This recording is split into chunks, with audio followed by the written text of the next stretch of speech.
Recording in progress. Good morning, everyone. And good morning to Barbara online. The scripture is read from Mark, the 11th chapter, beginning at verse 1, and at the first 18 verses. When they were approaching Jerusalem at Bethphage and Bethany, near the Mount of Olives, he sent two of his disciples and said to them, "Go into the village ahead of you, and immediately as you enter it, you will find tied there a colt that has never been ridden. Untie it and bring it. And if anyone says to you, 'Why are you doing this?' just say this, 'The Lord needs it and will send it back here immediately.'" They went away and found a colt tied near a door outside in the street. And as they were untying it, some of the bystanders said to them, "What are you doing untying the colt?" And they told him what Jesus had said, and they allowed them to take it. And then they brought the colt to Jesus and threw their cloaks on it, and he sat on it. And many people spread their coats on the road, and others spread the leafy branches that they had cut in the fields. And then those who went ahead and those who followed were shouting, "Hosanna! Blessed is the one who comes in the name of the Lord. Blessed is the coming kingdom of our ancestor David. Hosanna in the highest heaven."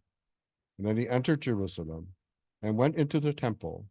And when he had looked around at everything, as it was already laid, he went out in Bethany with the 12. And on the following day, when they came from Bethany, he was hungry, and seeing in the distance a fig tree in leaf, he went to see whether perhaps he would find anything on it. And when he came to it, he found nothing but leaves. But it was not the season for it was not the season for figs. And he said to it, "May no one ever eat fruit from you again." And his disciples heard it. And then they came to Jerusalem, and he entered the temple and began to drive out those who were selling and those who were buying in the temple.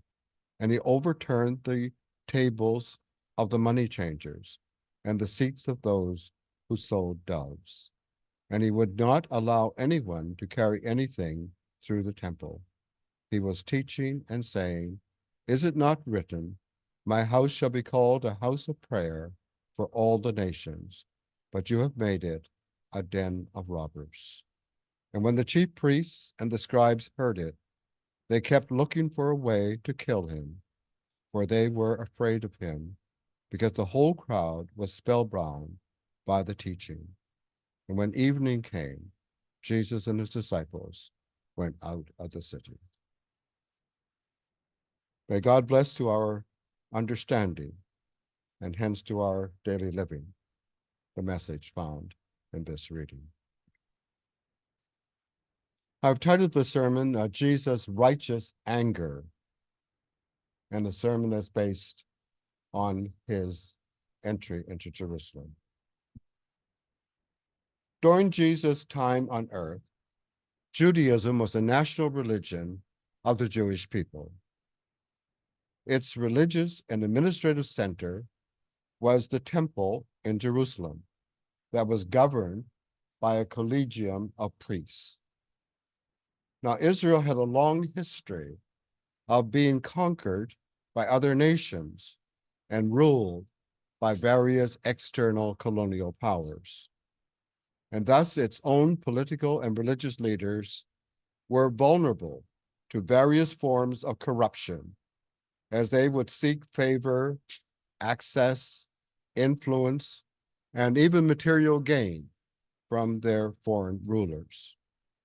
Clearly, various nefarious collaborative ventures were both possible and often desirable. More often than not, however, such relations benefited the priests and the ruling authorities much more than they did the ordinary Jewish people. and similar unethical practices have occurred in every age, including our own. Also, in Jesus' time, a prophetic religion existed alongside Israel's national religion, and it was under the leadership of various schools of prophets, because they were unaligned with either the colonial powers or other sources of power and authority. They viewed themselves as religious purists. Those prophets lived on the margins of the society, and they were very critical of the national religion in Jerusalem. They viewed themselves as so closely allied with God that they felt that they could speak for God. And consequently, their speeches often began with the words, "Thus saith the Lord." In short, they gained the respect of the masses and considerable authority over all matters pertaining to faith and practice because of their unadulterated commitment to God alone, which rendered them invulnerable to all the many temptations relative to economic wealth, political power, or social status, all of which they easily shunned. Clearly, Jesus of Nazareth was widely viewed as a prophet.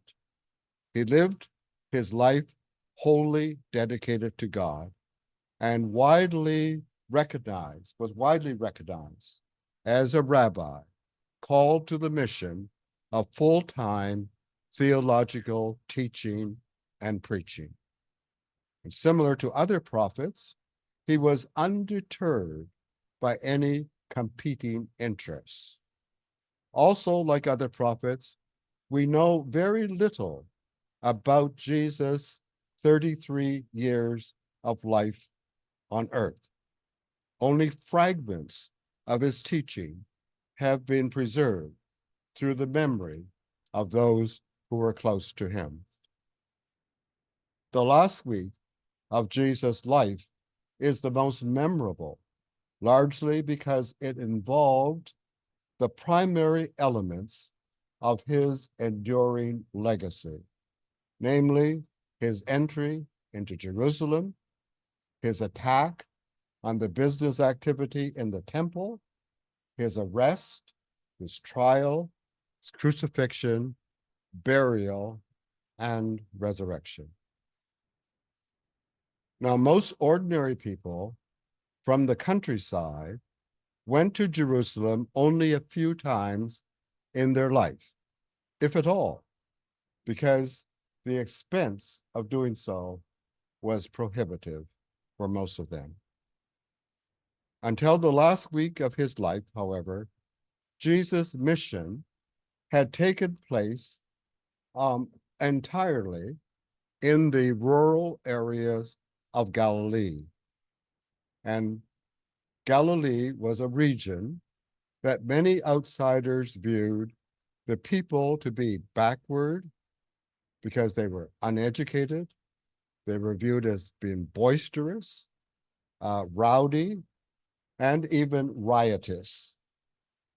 In fact, the Roman rulers viewed them as troublesome because they were so easily provoked.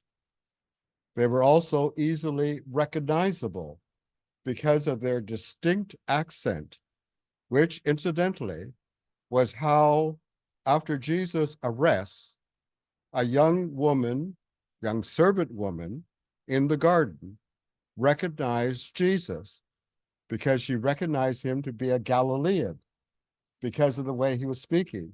And in spite of his denial that he was with Jesus, and his denial 3 times, she went closer to him. And then she said, "No, you are a Galilean. And here you're a Galilean." So then she told the people, this was one of the Galileans who had accompanied Jesus, suggesting that Jesus probably also had a Galilean accent. Living his life in Galilee with whom he readily identified, certainly reveals Jesus' identification with those who were marginalized and rejected by the larger society. Alas, bringing his mission to the capital city of Jerusalem was a watershed event in his ministry because it was very risky. That action was similar to that of our modern day prophets, Martin Luther King Jr., bringing his civil rights movement from the South to the capital city, Washington, D.C., the nation's seat of political power. Or Mahatma Gandhi, loosely wrapped in homespun cotton, going to the seat of power in London, England, to demand India's independence. Or Nelson Mandela, on trial in Johannesburg, South Africa, for his radical activity of demanding the death of apartheid. Their acts of resistance led to the assassination of both Dr. King and Mahatma Gandhi, and Nelson Mandela chose to serve 27 years in prison for his action rather than recant his resistance. Now, when Jesus arrived in Jerusalem and saw the people buying and selling in the temple, he seems to have lost his mind as he angrily upset their tables and shouted that they had turned God's house into a den of robbers. That action certainly reflected the Galilean's impulsive reaction to his perception of wrongdoing, which in this case was not so much the buying and selling of goods per se, but the act of cheating the poor and the vulnerable who had sacrificed so much in order to make the long, arduous journey to Jerusalem, to that sacred place. Hopefully, Jesus knew, in fact, that the sellers were cheating the people, rather than assuming that they were doing so. We can rightly assume that he must have heard the complaints of the people. He didn't do this action the first day he was there, he did it the next day. Nonetheless, his action in upsetting their tables reflected his righteous anger, his righteous indignation, which caused those in charge to seek his arrest, which they were eagerly willing to do, because those who oppress others invariably despise anyone who criticizes them, either in word or in action. And Jesus did both, and did both not only once, but many other times before. On another occasion, or on other occasions, he had condemned the powerful scribes and Pharisees with very strong language by publicly calling them hypocrites, because they claimed to follow God, but did not practice what they preach. And on another occasion, he actually called them a brood of vipers, because like poisonous snakes, they were biting the people and with their false teaching. And more specifically, the people trusted them and their teaching, but they were engaged in wrongful teaching, which deceived the people by leading them away from God's will. And thus he likened them to a brood of vipers. And if you read Matthew 23, that whole chapter, you'll be shocked by Jesus' attitude towards the scribes and the Pharisees. We see Jesus delivering his greatest condemnation of the immorality of the scribes and Pharisees, which when he concluded by telling the people that unless their faith should exceed that of the scribes and Pharisees, they in no way would be blessed by God. Jesus' entrance in Jerusalem and subsequent arrest marked the beginning of the end of his ministry. Later followers referred to his entry in Jerusalem as triumphal because they told the story after the crucifixion and the resurrection. One could only speak about triumph after the resurrection. Nothing about his entry itself on the back of a borrowed colt, followed by his upsetting the tables in the temple, followed by his arrest, followed by his sentencing to death, and the crucifixion itself signaled triumph. The triumph came only after all that trauma had taken place, trauma that brought about Jesus' public act of righteous anger by resisting the unjust actions of the political and the religious elite.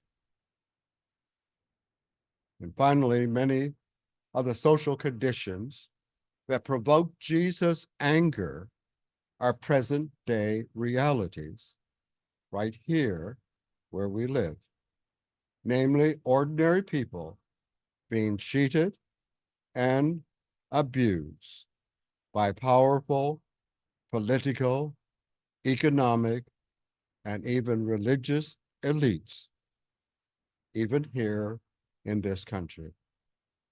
In fact, one of the contenders for the presidency of this country calls poor, starving immigrants at our borders vermin bent on polluting the blood of our nation. How do we, as individuals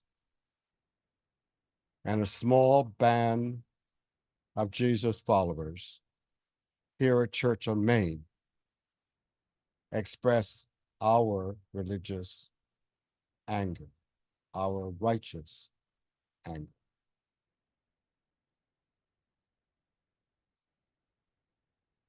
And that's the question. This is not a question and answer session. It is, what do you think? Just share your thoughts. And we will listen to you as you have graciously listened to me. Hi, I just wanted to say I dearly appreciated this sermon. I was previously taught in churches and just the people around me growing up that to be angry was always to only hurt people, and to feel anger at all meant that you were bad and like wrong and evil and sinful. But something I have truly come to believe as I have grown up and made my own choices that I feel was very strongly reflected in this sermon is that when used properly, and there's no morality to feeling an emotion at all, but in terms of channeling it into something, anger can be as much a form of love as it can be anything else when it is a righteous anger that is coming from people being hurt and seeing that and going, that is not okay, and channeling it into making things better someday. Thank you.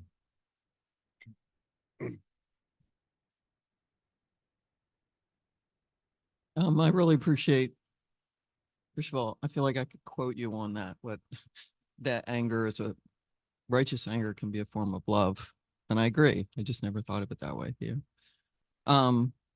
Peter, the other part of your sermon that got me to see it a different light is I always thought it was the selling and the buying more than the marginalization and the cheating of the people coming into the temple, which does put a whole different light on it. To answer your question, I'm not sure how we express our righteous anger. I have found that it's easier for me to find a voice. I think it comes from getting older, to be honest with you, because I don't give a damn about what other people think as much as I used to. But Adrian and I were in a book club the other day, and somebody mentioned the Confederate statues, and I was like, because she was like, it's just history, and I hope I didn't offend, but then I'm like, maybe I should have offended, because I was like, excuse me, what are you talking about? So I think part of it is speaking up, not just on social media, not just like to the public, but in small, when you're with a friend or somebody who you know, to confront them, which I never would have done before because I just didn't want to make anybody uncomfortable. So blessing of older age is you don't care about making you uncomfortable, or if it's a righteous thing. And I think being parts of organizations that do that. Thank you. Thank you very much.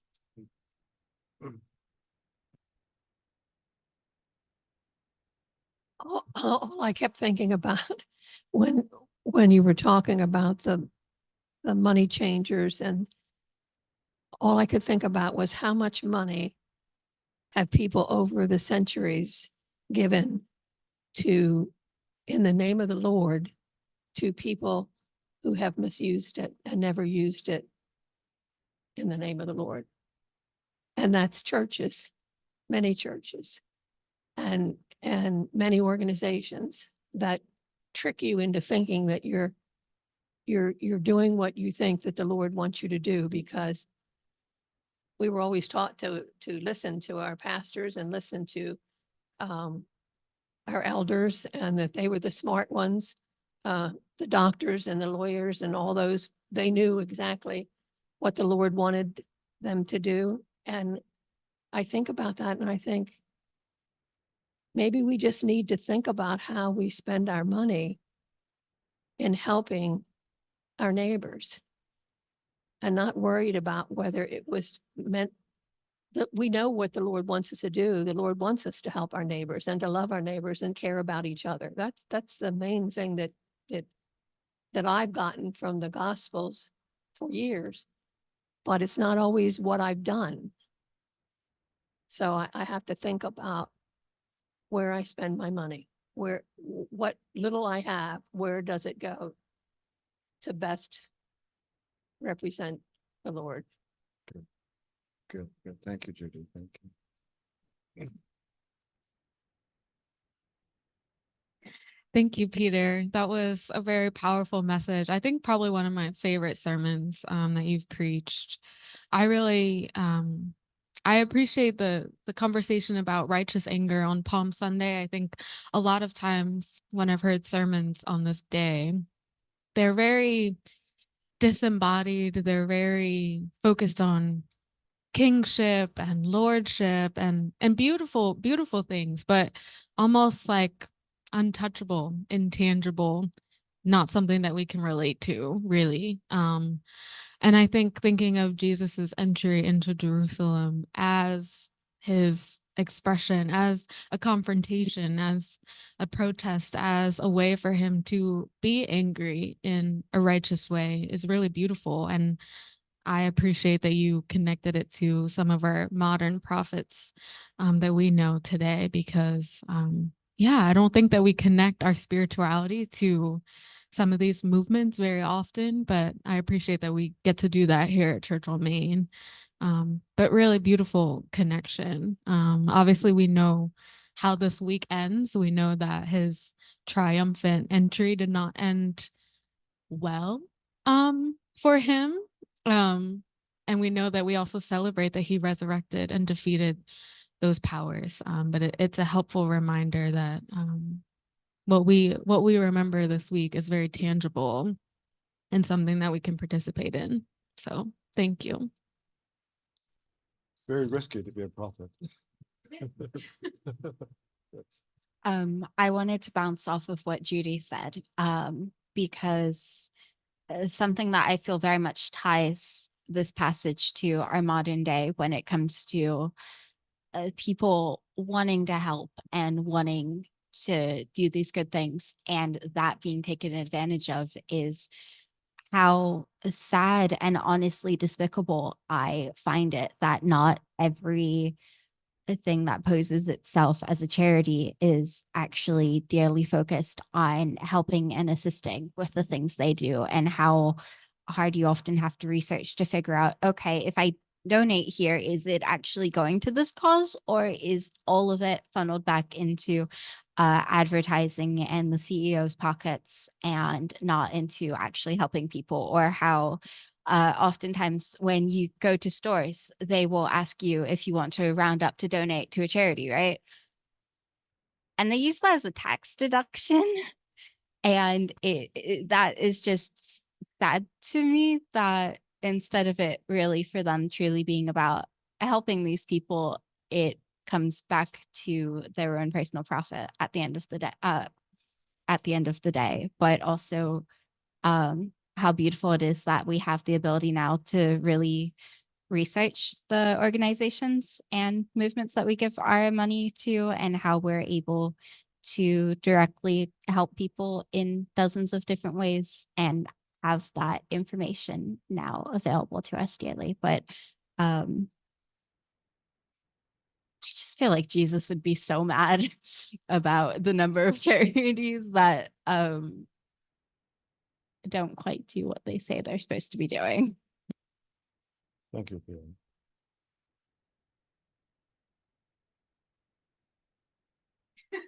I'm just, my father's been getting deluged, and there's so many that are just scams. I mean, you look them up and they don't exist, and they're preying on some of the most vulnerable people who have good big hearts and want to give and give and give, and they're not going, to operating costs. They're just going to scammers.